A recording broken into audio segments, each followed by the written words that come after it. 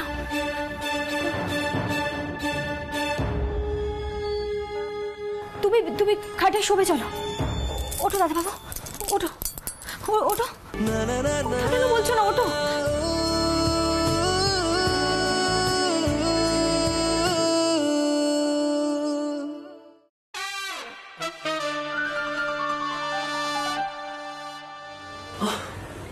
একটু আস্তে। ওমা রাতুল, তাই নাকি? এটা তো আগে কখনো শুনিনি। তুমিও কলেজে ক্লাস বাঙ্ক করতে? আমার তো মনে হয়েছিল তুমি খুব ভালো স্টুডেন্ট ছিলে। ও বাবা, রাতুল বাবু তো খুশ গল্প জুড়ে দিয়েছেন। যাক, আর শোনার কোনো দরকার নেই। All the best. Nandu, coffee please.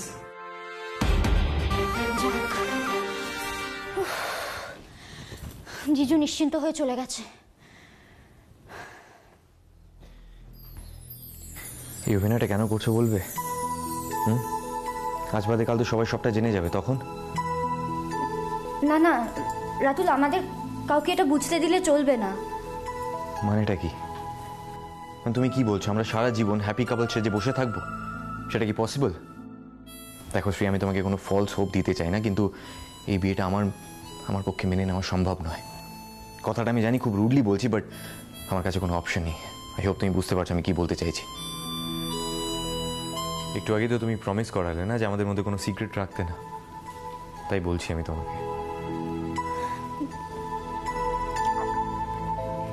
It's okay Ratul,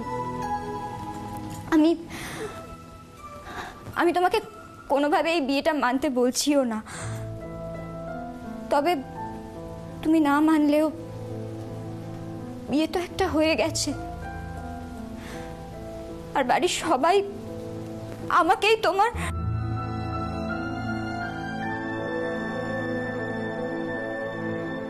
আসলে কি বলো তো রাতুল, আমি আঙ্কেল, আন্টি, দিদি আর জিজু এদেরকে আর কষ্ট দিতে চাইছি না। কি হবে বলো এদেরকে কষ্ট দিয়ে? আমাদের বোঝাপড়াটুকু আমাদের মধ্যেই থাক না। আমিও জানবো তুমি এই বিয়েটা মানছো না, আর তুমিও জানবে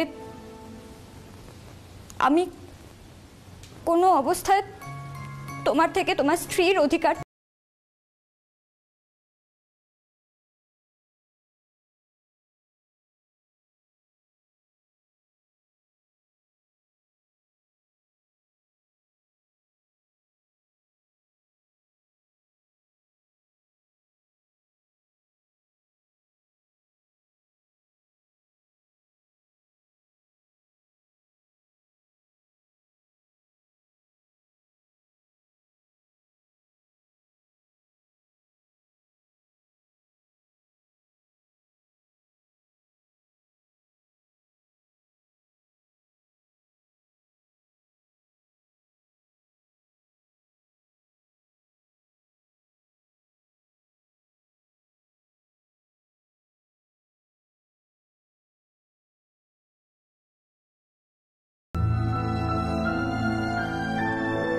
তুমি কাজটা কি করে বলছো আমাকে করতে?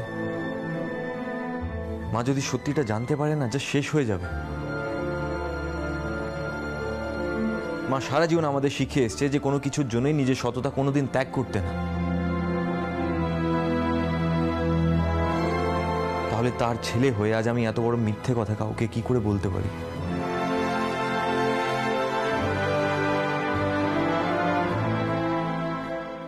আমি কোনো অবস্থায় তোমার থেকে তোমার স্ত্রীর অধিকার দাবি করব না।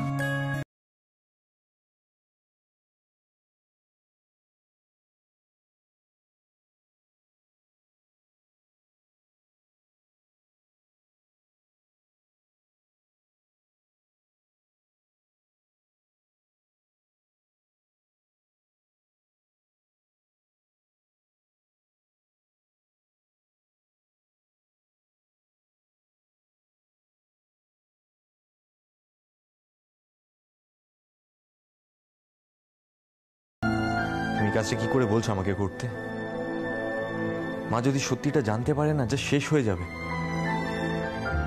মা সারা জীবন আমাদের শিখে এসছে যে কোনো কিছুর জন্যই নিজের সততা কোনোদিন ত্যাগ করতে না। তাহলে তার ছেলে হয়ে আজ আমি এত বড় মিথ্যে কথা কাউকে কি করে বলতে পারি?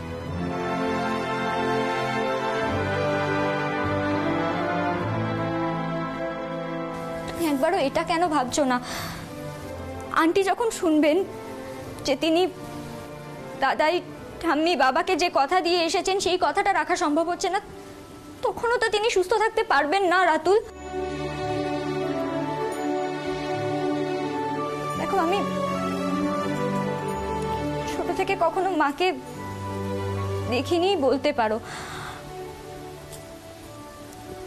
আন্টি তো আমার কাছে মায়েরই সমান। আন্টিকে আমি এত বড় আঘাত দিতে চাই না।